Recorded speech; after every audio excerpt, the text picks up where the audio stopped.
விடுதலை சிறுத்தைகள் கட்சியும் இடதுசாரி கட்சிகளும் காங்கிரஸ், இந்திய யூனியன் முஸ்லீம் லீக் ஆகிய கட்சிகளும் திமுக தலைமையிலான மதச்சார்பற்ற முற்போக்கு கூட்டணியில் இடம்பெற்று தேர்தலை சந்தித்தோம். ஆனால் இந்த தேர்தலில் தவேகாவுக்கு தமிழக வெற்றி கழகத்திற்கு பெரும்பான்மை கிடைத்து ஆட்சி அமைத்துள்ளது.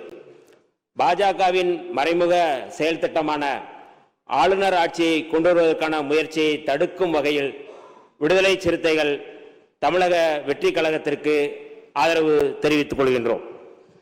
மாண்புமிகு முதலமைச்சர் அவர்கள் பொறுப்பேற்பதற்கு விடுதலை சிறுத்தைகள் கட்சியின் ஆதரவு முக்கியமானதாக இருந்தது என்பதை இந்த நாட்டு மக்கள் அறிவார்கள்.